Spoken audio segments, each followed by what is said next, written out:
lost engine number 2. High above the Mediterranean, two pilots struggle with a stalled engine. Engine relights. Negative. Stop. Engine 1 is flamed out. 45 miles from land, the pilots make a difficult decision. Prepare to ditch. Oh my God, be merciful. Passengers are forced to make life or death decisions on their own. Do not inflate your vest!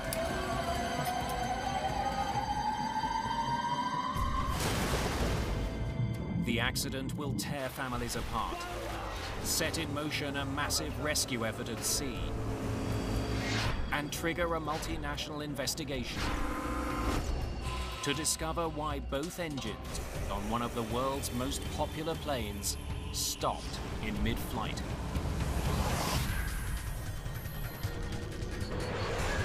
Mayday.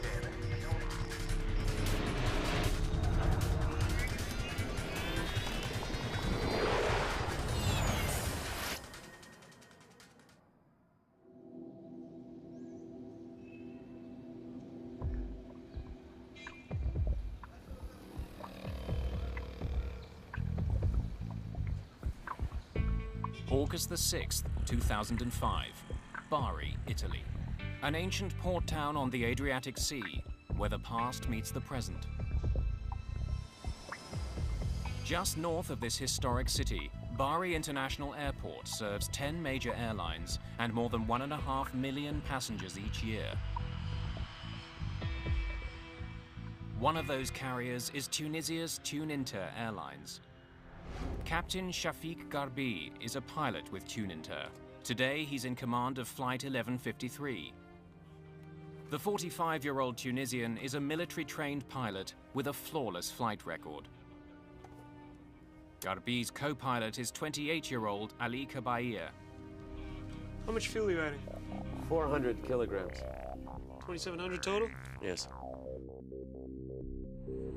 Captain Garbi and his co-pilot flew from Tunis to Bari this morning to collect 34 Italian passengers. Now they're going to fly them to Jerba, a Tunisian resort island.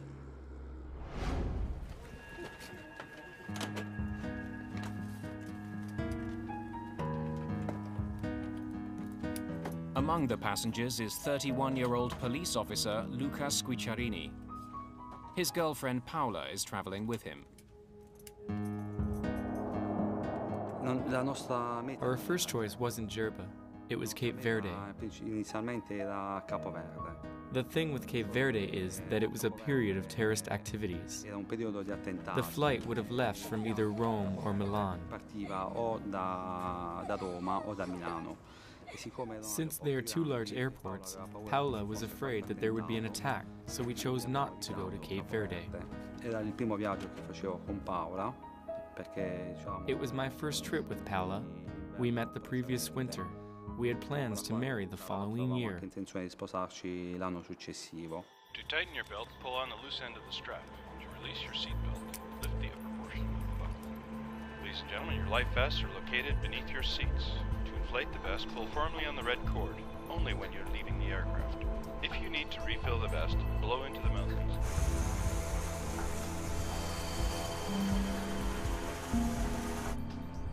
LBB, flight 1153, permission for takeoff granted. Roger that, clear for takeoff. Final prep for departure. The crew is flying a French-made ATR-72. The small turboprop is perfect for short flights. It doesn't need a lot of maintenance or guzzle a lot of fuel. Just after 2:30 in the afternoon, the plane takes off. 49 minutes after takeoff, Flight 1153 is 400 miles away from its destination, Jerba.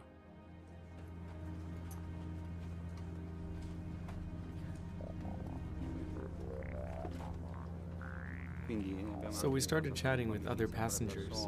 We were all excited. We talked about the vacation. Then, 75 miles from the nearest land, and 23,000 feet above the sea, the plane's right engine stops working. We've lost engine number 2. Let's get to 17,000 feet. TUI 1153, request 170. TUI 11. Captain Garbi begins an emergency descent. Descending 170. When you have a single engine flameout, you would descend down to a lower altitude, the air is thicker, the propeller is more efficient. Under current conditions, the ATR-72 can best fly on one engine at an altitude of 17,000 feet. Power lever, flight idle. Start button. The crew struggles to restart the right engine. Negative. Fuel supply, check. But then, less than 2 minutes after the first engine quits,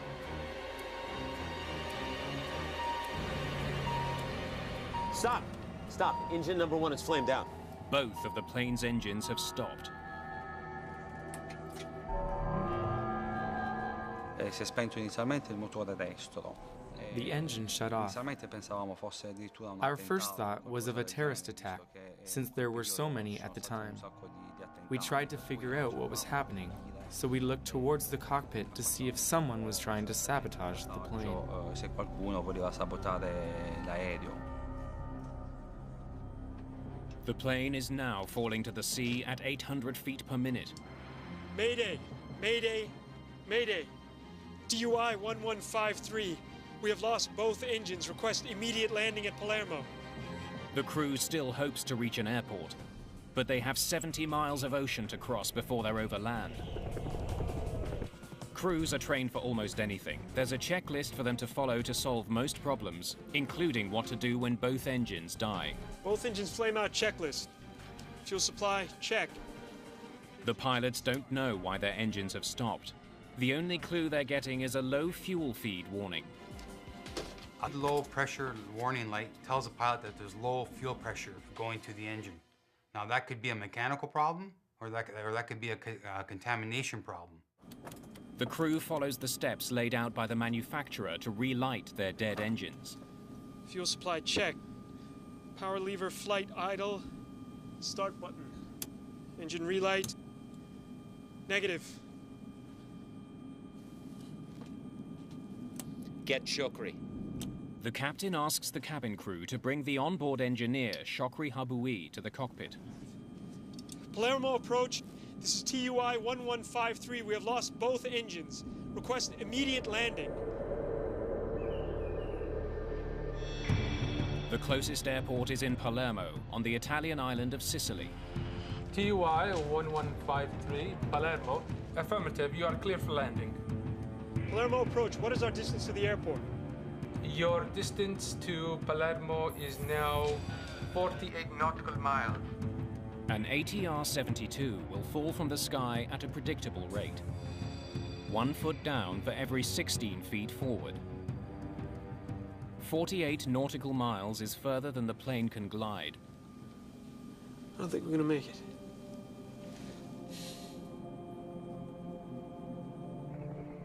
If they can't restart their engines soon, they'll be forced to ditch in the sea. Ditching at sea is a very difficult decision to make because it's the hardest thing to do. You have swells, waves, wind. Is anybody going to see you? How long can the plane float for? Landing a passenger plane on water is extremely dangerous. In 1996, an Ethiopian Airlines pilot was forced to bring his 767 down on the Indian Ocean. The ditching was recorded by a tourist on a nearby beach. 50 people survived, but 125 people died. The crew of this small plane doesn't usually include an engineer. When there is one on board, he usually travels in the cabin. I remembered this person looked at the stewardess and shook his head as if saying no after the second engine had shut off. Per cui allo spegnimento di tutti e due I motori.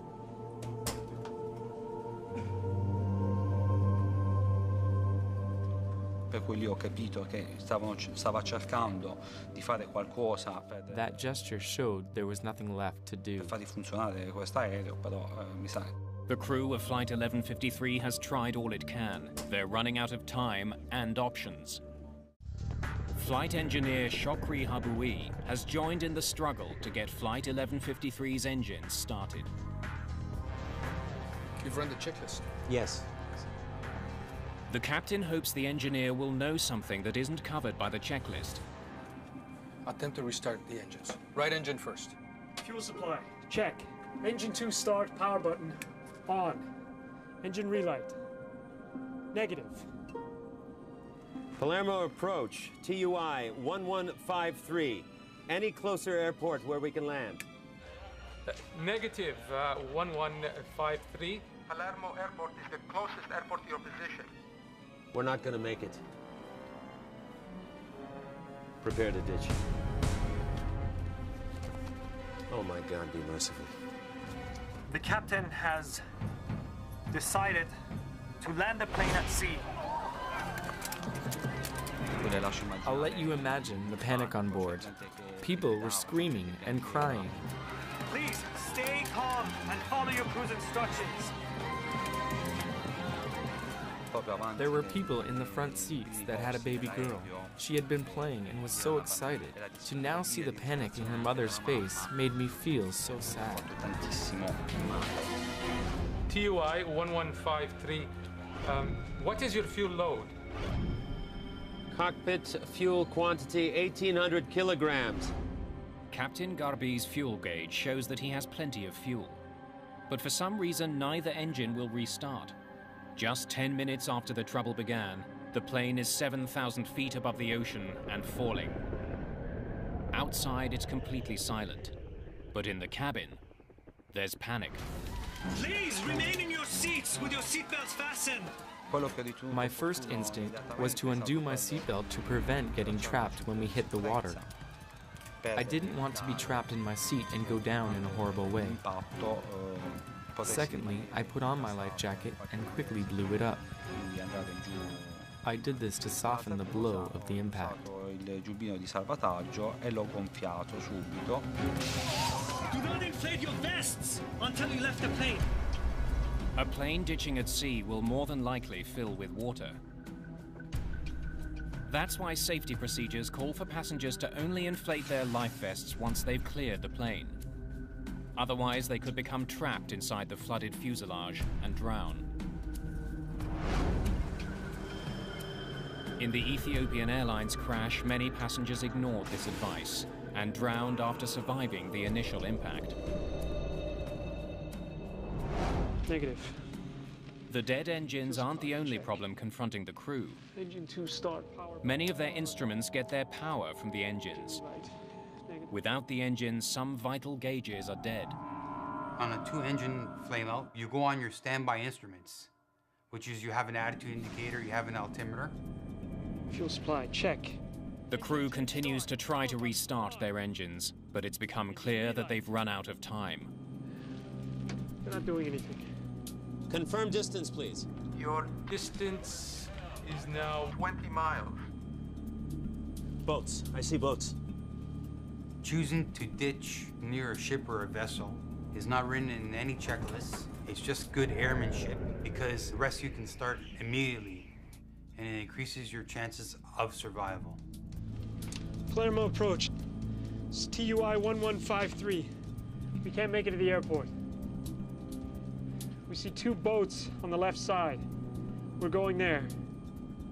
If you can, please call. Captain Garbi turns his plane towards the boats.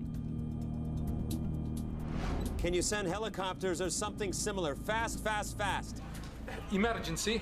All marine units, aircraft in distress, 20 nautical miles off Palermo. Even before the plane hits the water, rescuers are on their way. Autopress. Dump. Although it's a rare maneuver, there is also a checklist for ditching a plane in the water. Now, full close. Before ditching, the crew ensures all landing gear is retracted to help the plane land more smoothly. Landing gear lever up. When pilots ditch, they want their airplane as streamlined as possible so that it glides across the water when it hits. Pilots must not only monitor the systems on the plane, they also have to assess conditions at sea. They don't want to hit a wave head-on. If you hit perpendicular to the waves or swells with the aircraft, it's like hitting concrete. the plane will break up. Passengers can see what's coming. I was hanging on tight to the seat in front of me, and through the window, I could see the impact was imminent. The crew is 700 feet above the sea. You're with me, Ellie, huh? Careful. Chakri, ready? Ready. Here we go. There is no other God but Allah, Muhammad is his messenger. In the name of God, merciful, merciful.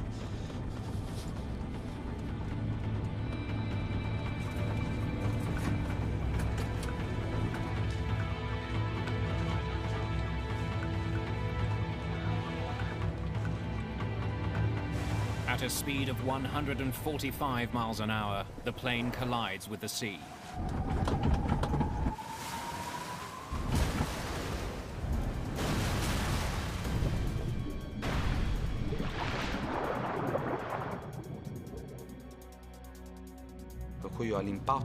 I lost consciousness.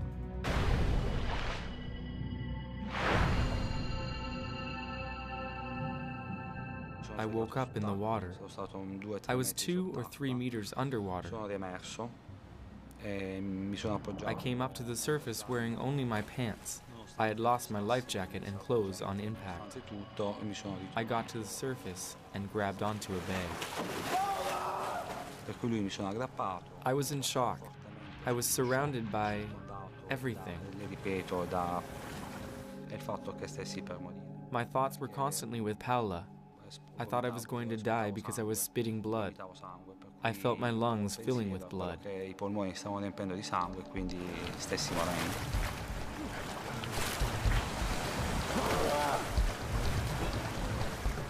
Captain Garbi survives, but has been seriously injured. Co-pilot Ali Kabair has also survived, but flight engineer Shokri Haboui is killed. No one aboard the nearby boat saw Flight 1153 crash into the sea. The plane has broken into 3 pieces.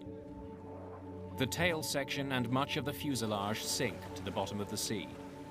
But the largest section, containing the 2 wings, stays afloat. It becomes a makeshift life raft for survivors. But not all of the passengers have survived. Many haven't made it out of the plane and to the surface. Helicopter pilot Stefano Borigana is one of the first to arrive at the scene. The approach control asked us if we were aware of ditched aircraft out of the coast of Palermo, and if we were able to help them to locate the airplane.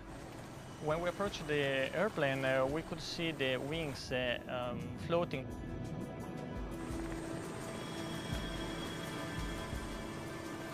There were several people in the water around the aircraft, all floating, and everybody with their jacket inflated.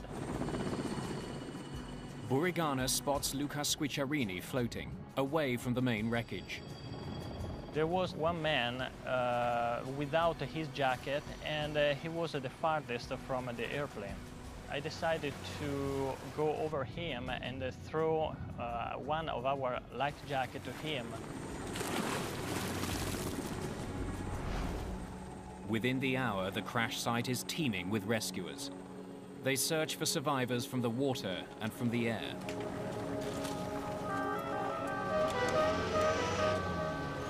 "23 people are pulled from the Mediterranean Sea. But 16 have died in the crash, including Paola Di Ciaula. My relatives told me a couple days later, while I was still at the hospital. I had no reaction. Paola was gone. I reacted when I got home. When I got home and went to the cemetery, I realized what was happening. That's where I got really down. It's quite likely that none of those who died ever had a chance to swim to safety. Their serious injuries would have prevented them from escaping after the plane hit the water. In this accident, Most of the survivors were seated in the rear of the plane. Most of those who died up front. Those sections, along with some valuable clues, are now at the bottom of the sea. The one section that didn't sink is towed to the port in Palermo and taken to a nearby hangar.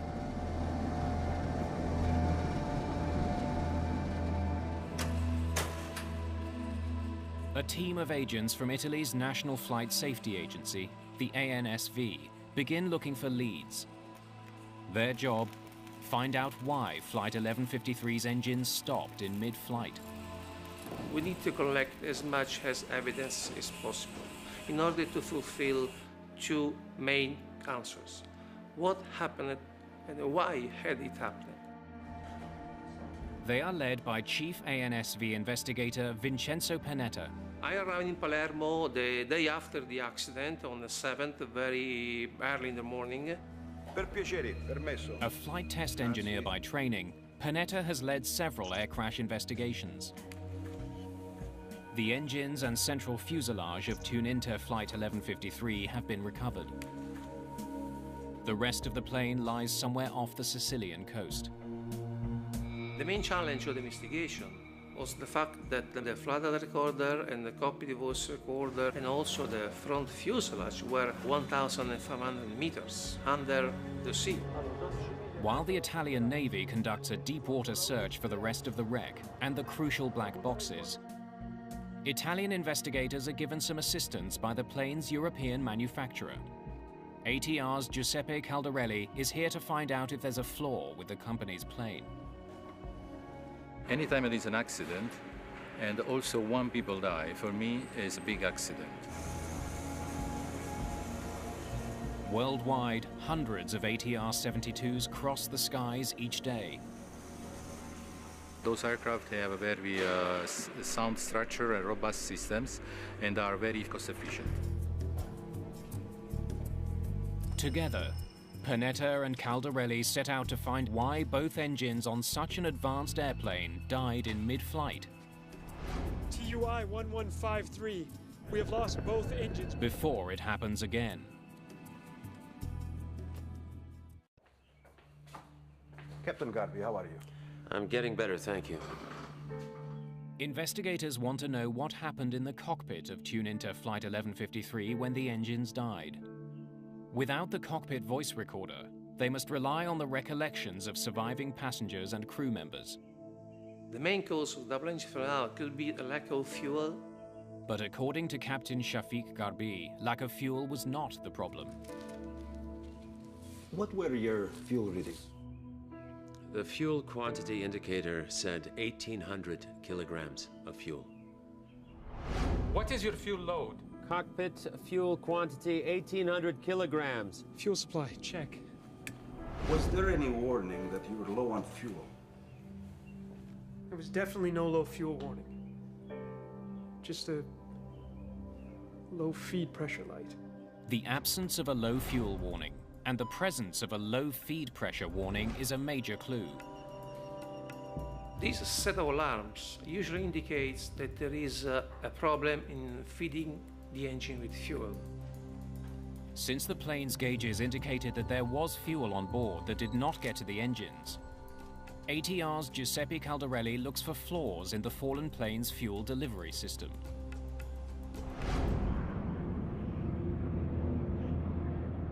Four years earlier, an Airbus operated by Air Transat developed a leak in the fuel line that feeds the plane's right engine.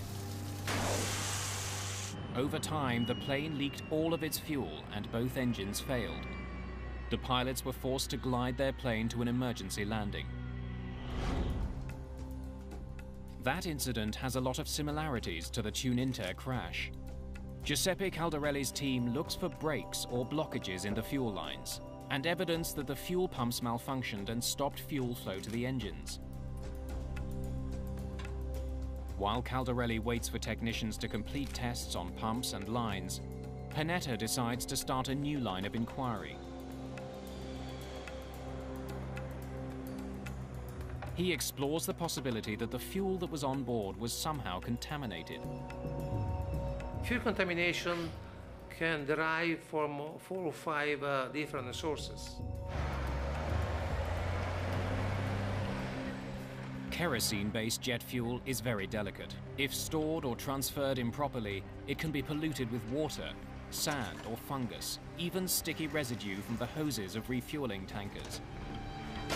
Any of these could prevent the fuel from properly igniting and could have caused the engines to shut down. How much fuel are you adding?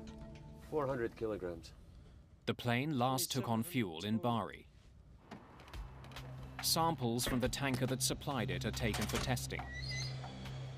Panetta needs to prove that one of these contaminants got into Flight 1153's fuel, prevented combustion, and caused both engines to fail. Sediments can be transferred from the tanker truck to the aircraft. So the fuel filter can be clogged, and so the engine can have some problem.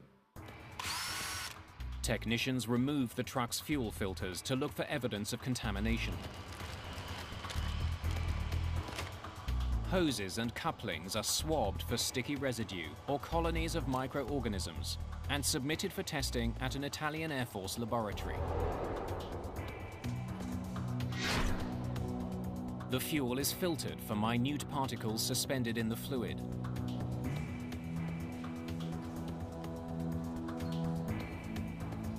And carefully examined for impurities.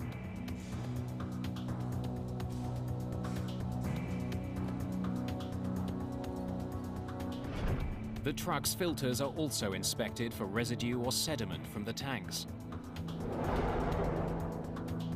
Meanwhile, in Palermo, Caldarelli and his technicians have completed tests on Flight 1153's fuel lines and pumps. The tests are thorough, the results conclusive. The fuel feed line were okay, were no leak. If the fuel delivery system was working, and the two pilots remember having ample fuel, then why had the engines failed? When test results from the Bari fuel tanker come in, they too are conclusive. The fuel filters, hose couplings, and tanker fuel at Bari Airport are clean. So fuel contamination as a source of double engine flame out was then excluded. At this point, the investigators still don't know what caused the downing of Tuninter Flight 1153. But something has been eating at Panetta. If the plane was filled with fuel, and since the fuel is stored in the plane's wings, why did the wing section float? Floating on the wing indicates that the weight of the wing was not so high. We have been told by ATR that if the amount of fuel that was supposed to be into the wing, around 2,000 kilograms, were on the fuel tanks, the wings maybe would have not been able to float. Panetta suspects the plane didn't have as much fuel as the pilots thought, but he doesn't know how that could be. 2 weeks into the investigation, Panetta gets an important lead in the case. After 2 weeks of the event, we received some technical documentation from the aircraft operator. According to the logs, Captain Garbi flew the same aircraft the day before the accident. After that flight, he reported a problem with his fuel gauge. When he left the aircraft the day before, he reported that the right display float indicator was out of service, so it needed to be replaced. The Fuel Quantity Indicator, or FQI, is a gas gauge that tells pilots how much fuel is left on board. The lights on the FQI were malfunctioning, and Captain Garbi made a note of this in the maintenance log. We were able to see that the fuel quantity indicator was changed the day before the event. The maintenance log raises the possibility that the FQI that the mechanic installed was not the right one for the plane. It doesn't seem to have the right model number. Tuninter flies two models of ATR aircraft, the ATR-42 and the larger ATR-72.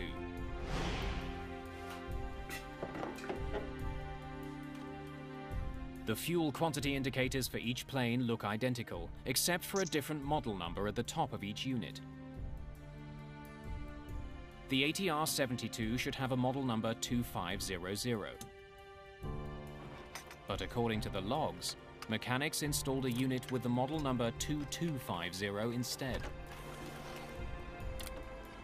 Tunint's maintenance logs offer a valuable clue. But for Panetta, there's no definitive proof that the wrong fuel quantity indicator was installed on the plane. It could have been a mismatch in that aircraft documentation, so we need to prove that. There is only one way to know for certain whether Flight 1153 had the right fuel quantity indicator. Go find it at the bottom of the sea.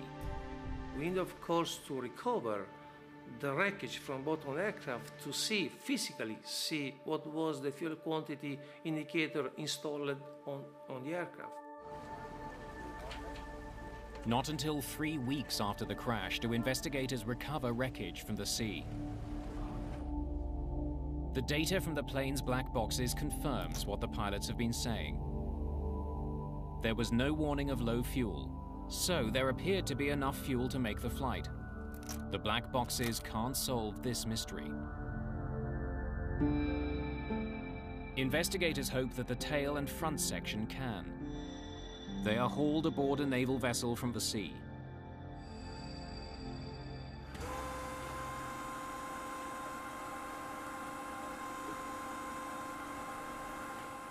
The moment the cockpit is hauled in, Panetta is there. There's only one thing he wants to see inside.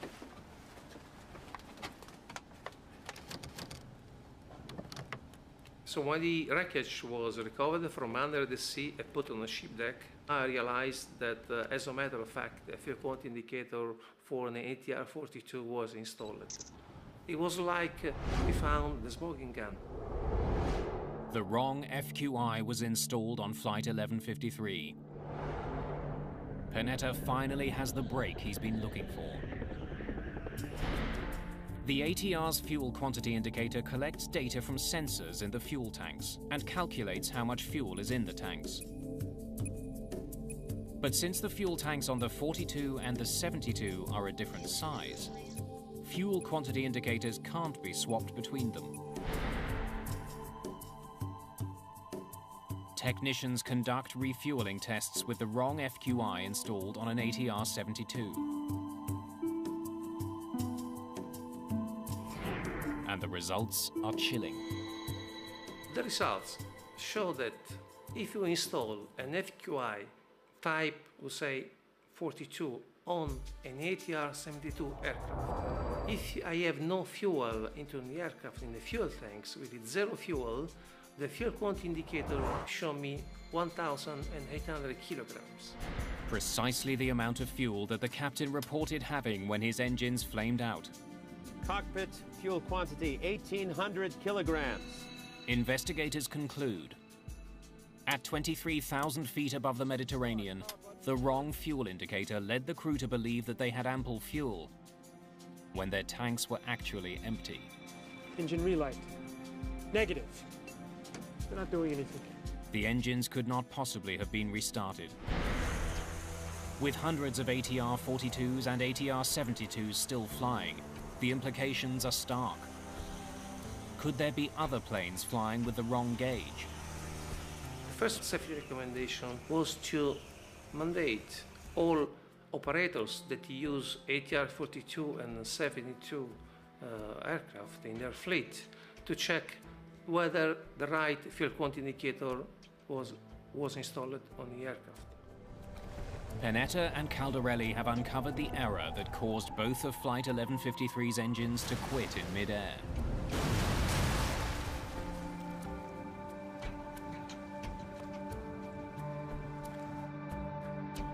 But the case isn't closed. Standard flight procedures should have uncovered the error before takeoff and prevented the disaster.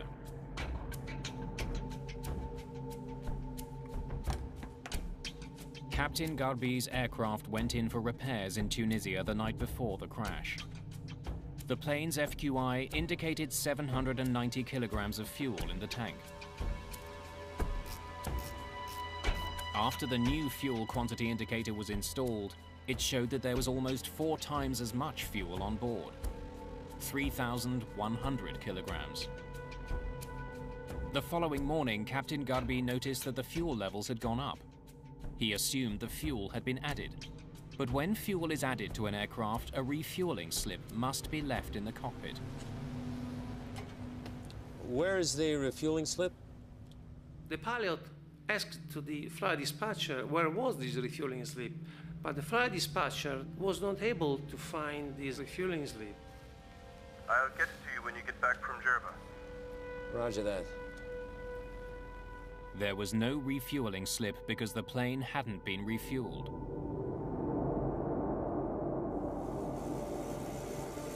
In spite of regulations, the captain left without that vital piece of paper.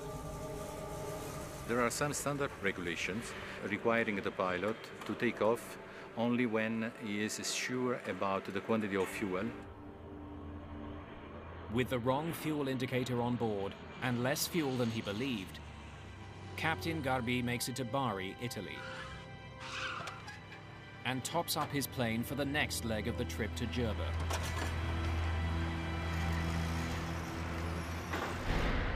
How much fuel are you adding? 400 kilograms. 2,700 total? Believing he has 2,700 kilograms of fuel on board, Captain Garbi begins his flight to Jerba. If the correct fuel quantity indicator had been installed, the captain would have known that he had only 540 kilograms. Not nearly enough to make the crossing. Mayday! Mayday! Mayday! TUI 1153 request immediate landing in Palermo. We've lost both engines.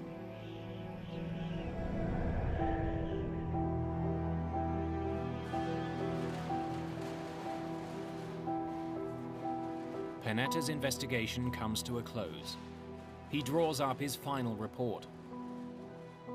His colleague, Giuseppe Caldarelli, voices a bold view. Even with no fuel and dead engines, Flight 1153 could have made it to land.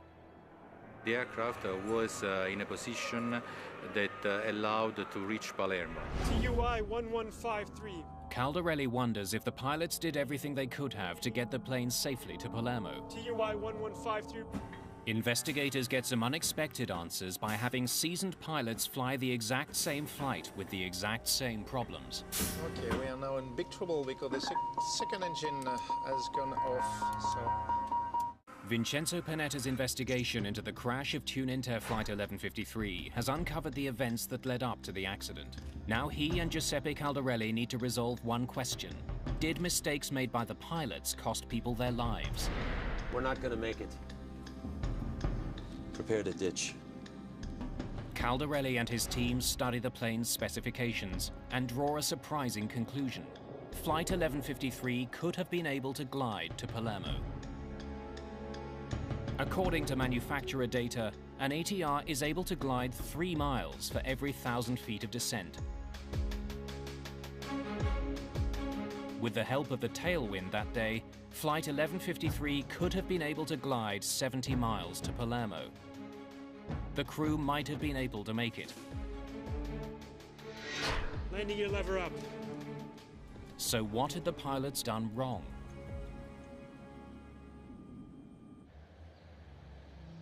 To answer that question, Panetta and Caldarelli recreate Flight 1153 in the flight simulator at the ATR facility in France.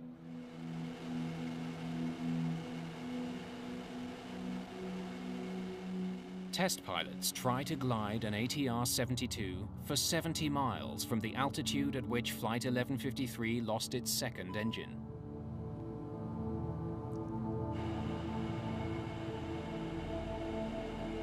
The simulation was requested to see the range of the aircraft starting from the second engine out. Double engine flame out, you have to be very aware of the configuration of the aircraft in order to keep as much as possible the altitude and distance to fly before the crash. Stop! Stop. Engine number 1 is flamed out. With both engines out, the priority is to keep the plane gliding as far as necessary. To do that, pilots can change the angle of their windmilling propellers. You have the maximum glide performance when you minimize the drag. And it's very important to think to feather the propeller in order to reduce the drag. Feathering the props involves changing their angle against the wind. The maneuver reduces drag. When you want to feather the propeller in flight, you first have to reduce the power lever to idle and put the condition lever back to feather position. The crew did not feather their props when their engines quit. The windmilling propellers created enormous drag. If the crew of Flight 1153 had feathered their props, they may have been able to glide further than they did. Let's get to 17,000 feet. By the time Captain Garby's second engine flamed out, he was just below 22,000 feet. To further reduce drag at that altitude, the plane should be slowed to 158 miles per hour, the ATR-72's ideal gliding speed. Surprisingly, to glide as far as possible, a pilot doesn't want to fly as fast as possible. The faster a plane flies, the more the airflow pushes against it, creating resistance. Every plane has an optimal speed to achieve the furthest glide. The crew continued flying up to 55 miles an hour faster than their optimal gliding speed. That added to the drag on the plane and reduced the distance they could glide. By feathering his props and reducing his speed, a simulator pilot in France was able to get the plane as far as Palermo. You're with me, Ellie, huh? Careful. Flight 1153 hit the water 26 miles from shore, well short of what the plane was capable of achieving.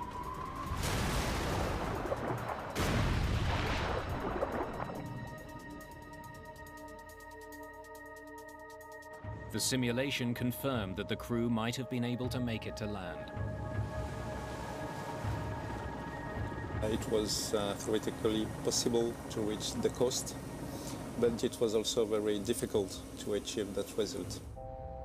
Simulator pilots had one big advantage over the crew of Flight 1153.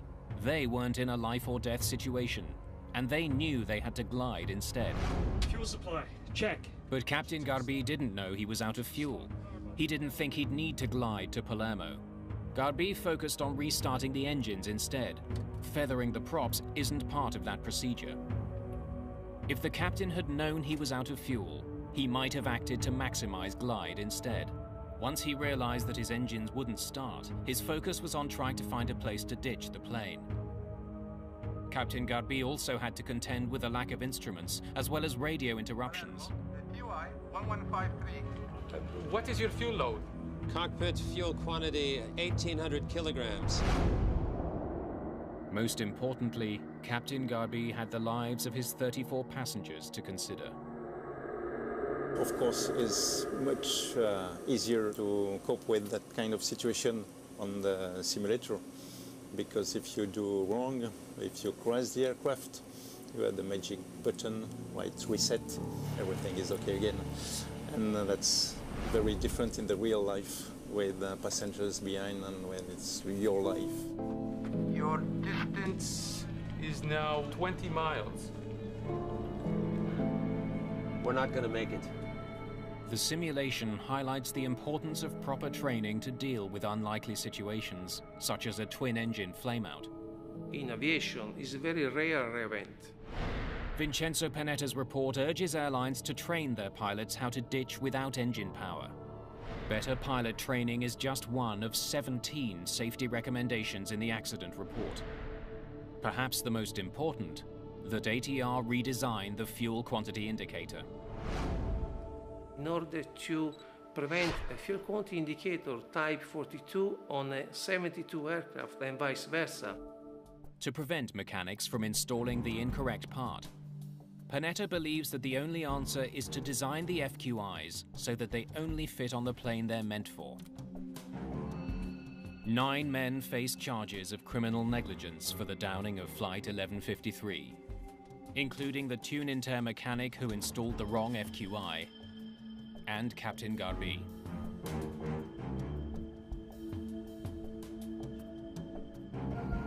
I'll get it to you when you get back from Jerba. Roger that. There is no single cause of the accident. This accident, like many other aircraft accidents, was determined by a series of actions, a series of events linked one to each other. È inaudita una cosa del genere. This is unheard of. Avrei accettato di più se si fosse rotto un motore. I would have accepted the engine breaking or a window shattering. But to have people die because of a lack of fuel? Perché manca di carburante su un aereo. Attempt to restart the engine. The crash of Flight 1153 was caused by a series of grave errors on the ground and in the air.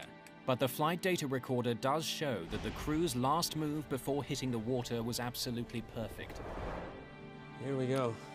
According to the available evidences, the flight data recorder and also some statement released by a crew that survived, the aircraft touched the sea first with the rear part of the aircraft at an altitude which is compatible with the optimum pitch altitude of the aircraft, which is 9 degrees.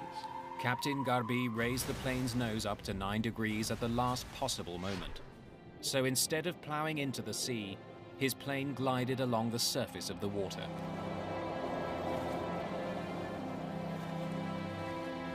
The maneuver likely saved lives by allowing more passengers to escape the ruined aircraft.